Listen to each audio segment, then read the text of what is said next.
Most of us, well, I would say all of us here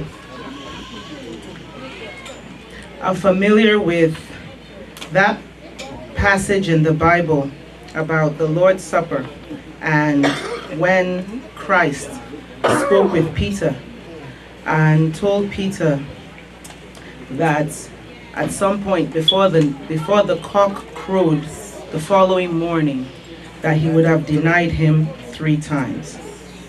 And Luke's version of that says, and he said unto him, he being Peter, he said, Lord, I am ready to go with thee both into prison and to death.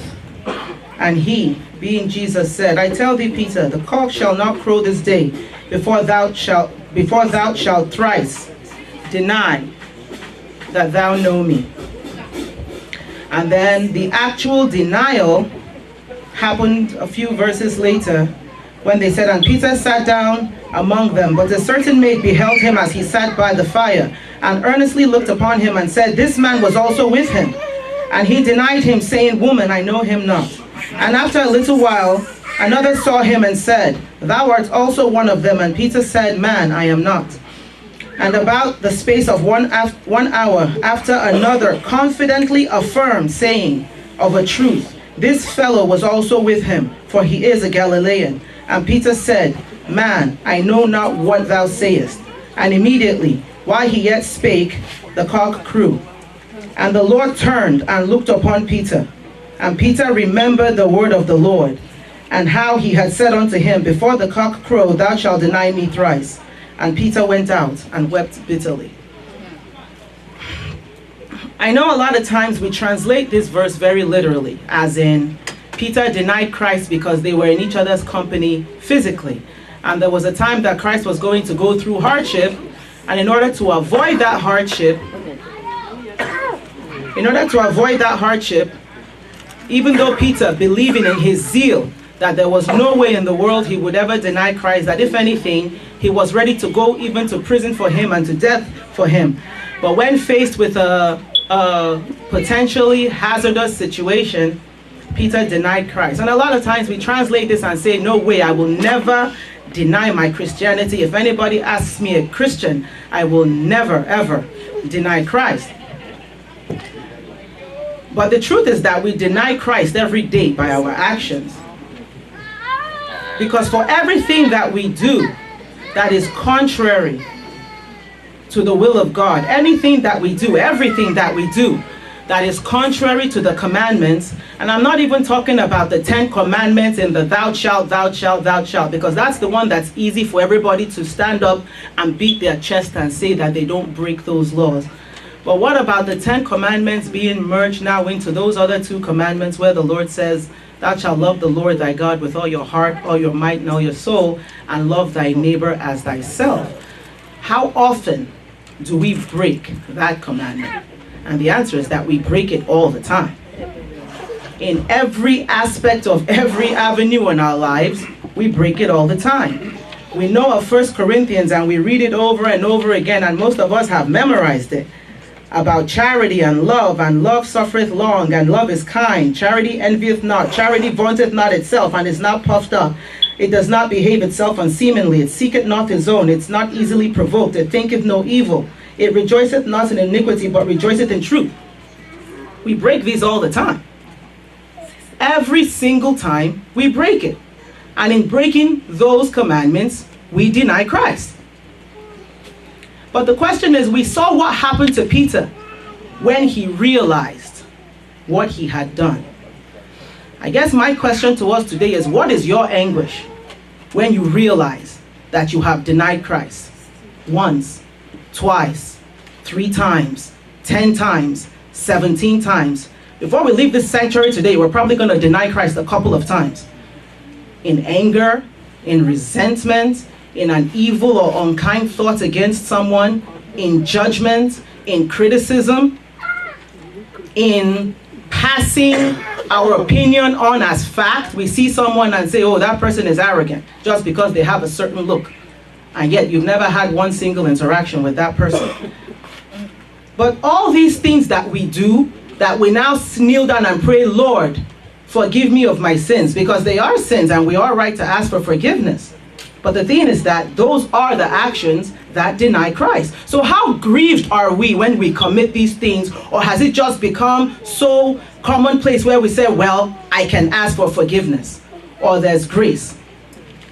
Prior to the denial, Christ said to Peter, he said something that was very, very important. He said, Simon, Simon, behold, Satan has desired to have you, that he may sift you like wheat.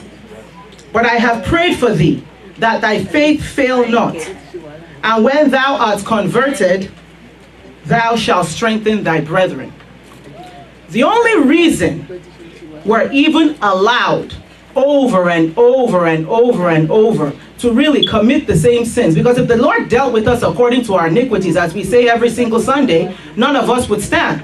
But the truth is that when we do come to that point of remorse, if we come to that point of remorse, and that's the other question, how do we strengthen our brethren after that?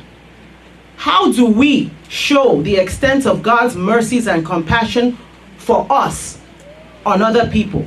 Because it's certainly not with tolerance. At the end of the day, we deal with most people because they don't act the way we act.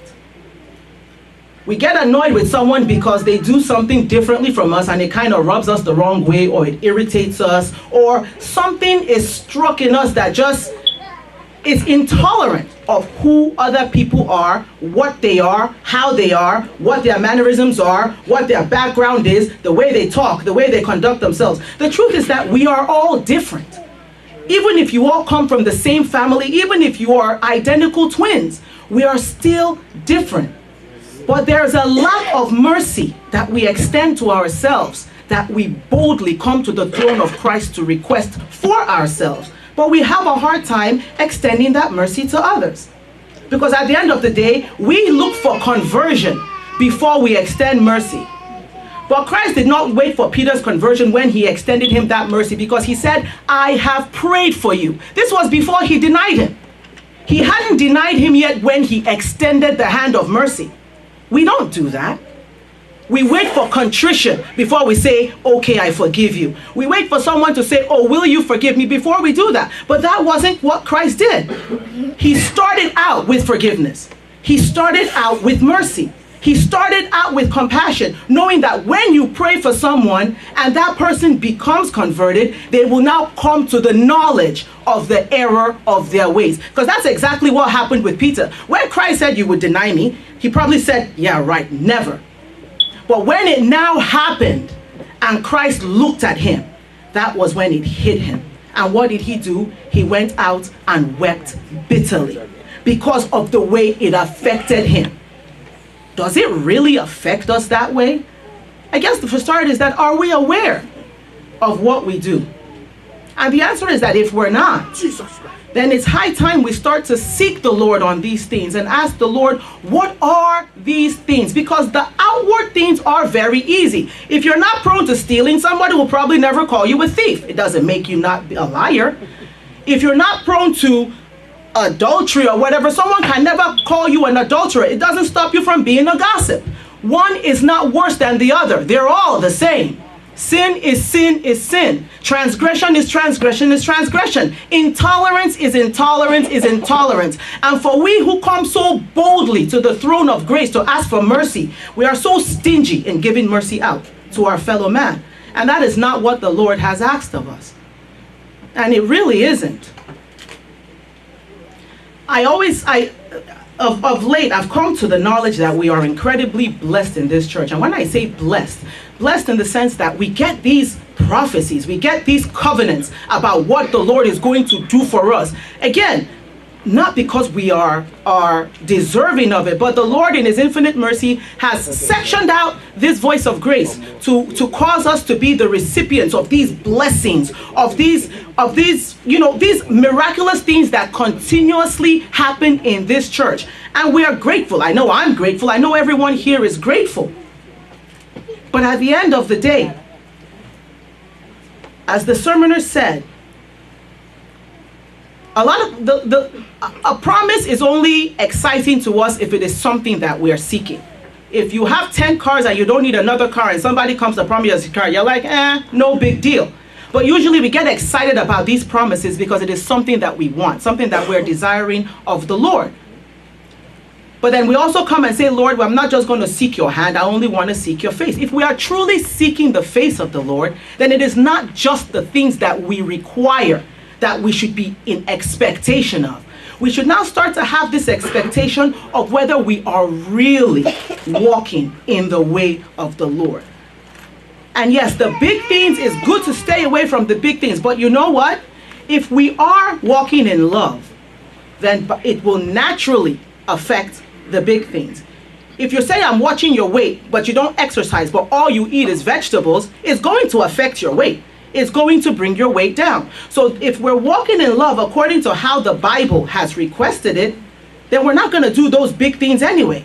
But we would have also avoided the big things and done the little things that the Lord is asking us. We talk about Chronicles, or is it First Kings, when Solomon made, when the Lord came to Solomon in the dream and said, ask for what you want. It's something that we talk about every single time. It has been preached ad nauseum about what the request of Solomon was. And he said, well, Solomon, instead of asking for riches and whatever, he asked for wisdom. But what did he ask for the wisdom for? He asked it to lead the Lord's children. He said, Lord, give me wisdom to lead these children that you have put me over. It wasn't for him, it was for God. Solomon's request was to serve God in a way that the Lord would be pleasing of. And the Lord said, because you have not asked for riches, because you have not asked for the death of your enemies, not only will I give you what you're asking for, I will also give you the things that you need.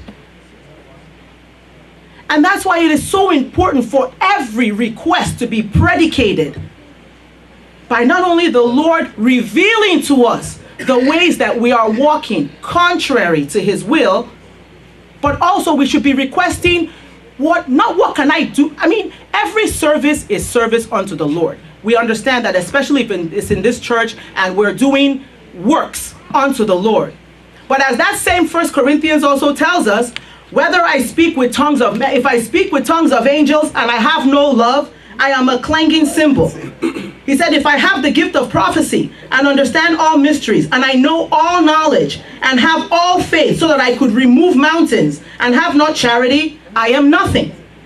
If I bestow all my goods to feed the poor and I give my body to be burned and have not charity, it profiteth me nothing. So we can do all the works in the world. If it does not start from inside, as in that conviction that Peter had when he found out that he had denied the Lord, all the works profit us absolutely nothing. The Lord wants the conversion to start from the inside. All these gifts and stuff, the spiritual gifts, nobody bestows a spiritual gift upon themselves. It is God that bestows the spiritual gift. There's nothing you did to earn your gift of prophecy, your gift of philanthropy, your gift of sacrifice. You didn't do that. The Lord put it in you.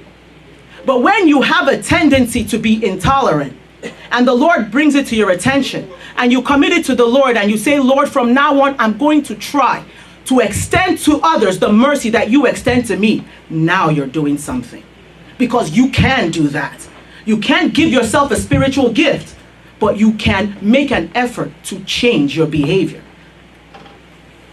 So when we hear that Peter wept because he denied the Lord 3 times, we should not stop weeping for the amount of times we deny the Lord. And it is my prayer that he will bring to our enlightenment by the power of his Spirit everything that we need to change, and of course, so that we may now walk into that empowerment of the grace and Spirit that he has already given us to change those things.